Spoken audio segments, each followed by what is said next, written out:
गुरुर्ब्रह्मा गुरुर्विष्णु गुरुर्देवो महेश्वरः गुरुः साक्षात् परं ब्रह्म तस्मै श्री गुरवे नमः। अज्ञानतिमिरान्धस्य ज्ञानाञ्जनशलाकया चक्षुरुन्मीलितं येन तस्मै श्री गुरवे नमः। शरद पूर्णिमा के उपलक्ष्य में आयोजित आज के इस कार्यक्रम के अध्यक्ष हमारे पूज्य परमादरणीय स्वामी महेश्वरानंद जी महाराज, उपाध्यक्ष महोदय माननीय पूज्य ज्ञानेश्वर जी महाराज एवं हमारे इस कार्यक्रम के सारस्वत पुरोधा देवर्षि कलानाथ शास्त्री जी। मुझे यह जानकर अच्छा लगा कि शरद पूर्णिमा पर यह कार्यक्रम आयोजित किया जा रहा है और शरद पूर्णिमा के विषय में कुछ विशिष्ट बताने के लिए मुझे कहा गया। मैं जितना इसके विषय में समझ सका हूँ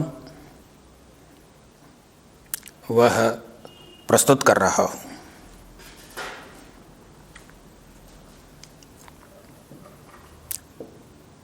सबसे पहले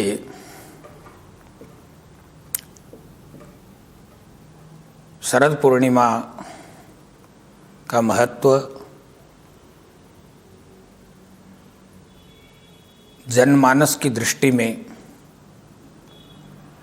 अत्यधिक समझा जाता रहा है और लोकमान्यता भी रही है कि शरद पूर्णिमा हमारे लिए अमृतमयी पूर्णिमा है। इस दिन अमृत टपकता है और उससे हमारे को एक जीवनी शक्ति मिलती है। इस विषय को यदि वैदिक दृष्टि से समझा जाए तो अधिक उपयुक्त होगा। भगवान वेद कहते हैं कि आदित्य ही हमारा जीवन है, इसी से सब जीव उत्पन्न होते हैं।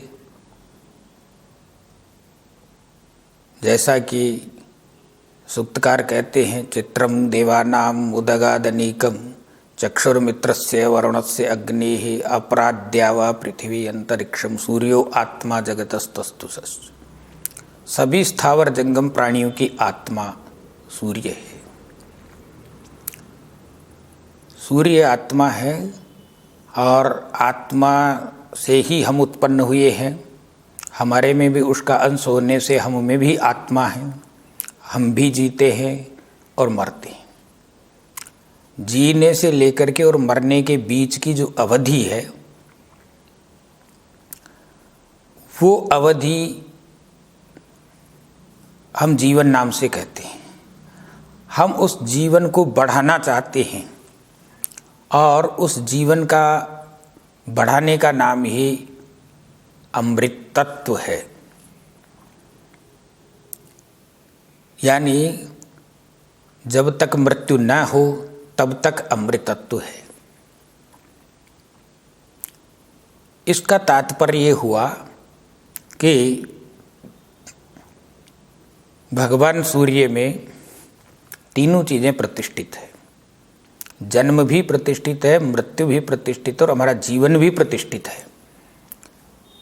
जन्म जिससे होता है, जीवन जिससे चलता है और विनाश जिससे होता है। ये तीन ही प्रक्रियाएं हैं जो अग्नि की, जल की और वायु की। ये अग्नि, जल और वायु तीनों सूर्य में विद्यमान हैं और सूर्य में ही हमारे 33 जो प्रमुख देवता हैं, जिनमें वसु भी है, रुद्र भी है, आदित्य भी है, ये सब प्रतिष्ठित हैं। और देवा भी अमृतत्व में, देवता भी अमृतत्व को चाहते हैं। तो ये अमृतत्व क्या है? इसमें सूर्य में अग्नि और सोम, ये दो मुख्य तत्व है। इनमें से सोम जो है वो अमृत का उत्पादक है। अग्नि हमें जन्म देता है, लेकिन हमारी जीवनी शक्ति का संचालन सोम से होता है। और सोम की उत्पत्ति अग्नि और वायु की रश्मियों के मिश्रण से होती है। सूर्य अपनी गंधर्व नामक रश्मियों के माध्यम से चंद्रमा को सोम का प्रेषण करता है, भेजता है, और चंद्रमा में वो गंधर्व रश्मियाँ संग्रहित होती है, जिससे चंद्रमा में सोम का निर्माण होता है। गंधर्व रश्मियों को चंद्रमा तक पहुंचाने के लिए रुद्र की जो रश्मियाँ हैं वो कार्य करती हैं। इसलिए पौराणिक मान्यता में रुद्र को शिव मान करके और उनके सिर के ऊपर चंद्रमा की कल्पना भी की गई है। तो ये जो अमृतत्व है चंद्रमा को सूर्य से प्राप्त होता है। वास्तव में तो अमृतत्व की खान सूर्य ही है, लेकिन चंद्रमा में आकर के और वो अमृत जो सूर्य की रश्मियों से आता है वो परिष्कृत हो जाता है, विशुद्ध हो जाता है। उसका परिष्कार चंद्रमा में होता है, क्योंकि चंद्रमा जलमय है और जल उसका परिष्कार करता है। सूर्य के अंदर भी जल विद्यमान है, ऐसा नहीं है कि जल नहीं है। पंचतत्वों से ही ग्रह भी बने हैं, इसलिए सूर्य में भी जल है। ऐसा नहीं कि सूर्य केवल आग का गोला ही है, क्योंकि जब थोड़ी सी आग में हम तपते हैं तो हमारे पसीना आ जाता है, पानी आ जाता है। जब सूर्य में इतनी गर्मी है तो वहाँ पर भी पानी उत्पन्न होता है, और वो जो पानी है वही सोम है, सूर्य की रश्मियों से होने वाला। हमारा जो पसीना है वो सोम नहीं है, क्योंकि वो पार्थिव अग्नि से उत्पन्न हुआ है। पार्थिव अग्नि से जो उत्पन्न हुआ है वो पसीना है, लेकिन जो सूर्य की अग्नि से जो उत्पन्न हुआ है वो जल सोम है। और वो उस जल को वायु जो सूर्य के अंदर निहित है वह वायु ग्रहण करके और गंधर्व रश्मियों के माध्यम से चंद्रमा तक पहुंचता है। तो चंद्रमा के अंदर जो विद्यमान जल है, चंद्रमा के भीतर जो विद्यमान जल है वो भी इस भौम जल की अपेक्षा विशुद्ध जल है, क्योंकि वो अंतरिक्षवर्ती है, भूमि का जल नहीं है। तो उसमें ये किरणें जब परिशुद्ध होती है और उसके बाद में इनका पृथ्वी पर निस्सारण होता है। ओझा जी ने भी ये संकेत किया है, आदित्य पुरुषः सोहम सूर्यादुपेति न प्राणः यावत सूर्याद दूरम याति प्राण प्रहीयते तावत। उन्होंने कहा कि सूर्य जब जब हमारे नज़दीक आता है तब तक हमें जीवनी शक्ति बढ़ती है, और जब जब सूर्य हमसे दूर होता है तो प्राण शक्ति कम होती है। अब हम ज्योतिष की दृष्टि से विचार करें तो सूर्य कन्या में जब आता है, नीच राशि उसका नीच राशि में प्रवेश हो जाता है। तुला के सूर्य को नीच का कहा गया है और तुला में सूर्य आ गया है। तो सूर्य का जो नीचत्व है उसको इसीलिए माना गया है कि सूर्य क्या है, हमारी आकाशगंगा की परिक्रमा करता है और पृथ्वी पर हमेशा सूर्य से आने वाली जो किरणें हैं, 6 राशियाँ ही उन किरणों का भोग करके और पृथ्वी पर अपनी किरणें प्रेषित करती है। एक साथ 12 राशियों की किरणें जो है वो पृथ्वी को नहीं मिल पाती है। ये 6 राशियाँ जो सूर्य के नीचस्थ होती, जो घूमते समय सूर्य के नीचे रहेंगी उस परिभ्रमण में। तो अभी वर्तमान में जो राशियां है उनमें सूर्य जो है नीच राशि पर जब आता है तो पृथ्वी के अधिक नज़दीक प्रतीत होता है, क्योंकि हमारी पृथ्वी की जो स्थिति है वो ब्रह्मांड के दक्षिण पश्चिम में है। तो सूर्य जब नीच राशि में आता है तो हमारी पृथ्वी को इस समय सबसे ज़्यादा नज़दीकीपन प्राप्त होता है। चंद्रमा जो हमारे हमेशा नज़दीक रहता है वह भी, और सूर्य भी। तो सूर्य से अधिक मात्रा में चंद्रमा किरणें ग्रहण करता है। उन्हीं गंधर्व किरणों को चंद्रमा अत्यधिक मात्रा में ग्रहण करता है, इसलिए अत्यधिक मात्रा में सोम की उत्पत्ति होती है और वो सोम ही अमृत है।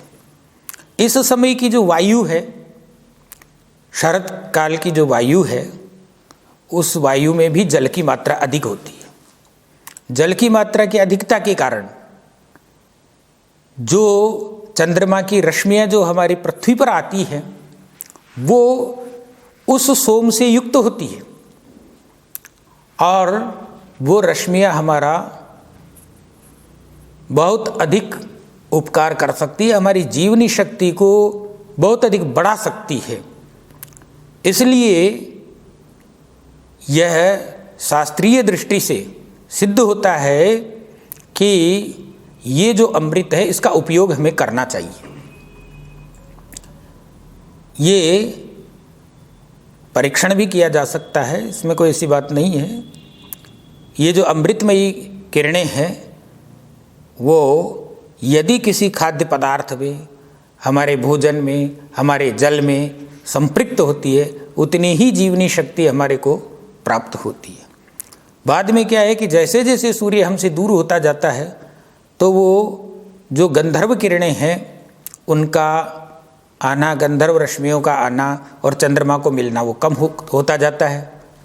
इसीलिए क्या है कि सूर्य को भी गंधर्व कहा गया है और चंद्रमा को भी गंधर्व कहा गया है, लेकिन बाकी जो समय है जो नीचत्व काल से लेकर के सूर्य जब उच्च में आएगा, उच्च में जाएगा, तो उस सूर्य के उच्चत्व काल में चंद्रमा की किरणें सूर्य को अधिक मिलती है। तो चंद्रमा का जो अमृतत्व है वो सूर्य की तरफ जाता है। उस समय वो देवताओं को प्राप्त होती है, देवता लोग उसका भरपूर उपयोग करते हैं, इसलिए वो अमर रहते हैं। हम उसका भरपूर उपयोग नहीं कर पाते क्योंकि हम उसका पूर्ण उपयोग जानते ही नहीं कि कैसे करना चाहिए। इसका तो वैज्ञानिक विधि से परीक्षण करके और उपयोग किया जा सकता है। उसके लिए पर्याप्त परीक्षण करने की भी आवश्यकता है, पर्याप्त चिंतन करने की भी आवश्यकता है, किस प्रकार से हम कार्य में ले सकते हैं। इसके लिए हम आयुर्वेदज्ञों से भी चिंतन की अपेक्षा रखते हैं और वैज्ञानिकों से भी चिंतन की अपेक्षा रखते हैं, वेद विज्ञान के अध्येताओं से भी इसकी अपेक्षा रखते हैं। यदि वे इस कार्य को समझ करके और इसका उपयोग करें तो मानव जीवन की आयु सीमा को भी बढ़ाया जा सकता है तथा कई प्रकार के जो रोग है उनके निवारण में भी इससे सहायता मिल सकती है। अकाल मृत्यु इत्यादि में भी इससे सहायता मिल सकती है, उनसे बचाव में। तो मेरा कहना ये है कि इसका महत्व कम नहीं है, लेकिन हम उस महत्व को एक सामान्य वे में ले रहे हैं। हम परंपरागत ढंग से तो उसको परंपरा में तो हम उसे स्वीकार कर रहे हैं, लेकिन उसका वैज्ञानिक ढंग से जीवन में उपयोग नहीं कर रहे हैं। अतः हमें इस ओर अधिक चिंतन करना चाहिए और अधिक इसे ग्रहण करना चाहिए ताकि हम अपने जीवन को अधिक ऊर्जावान बना सकें।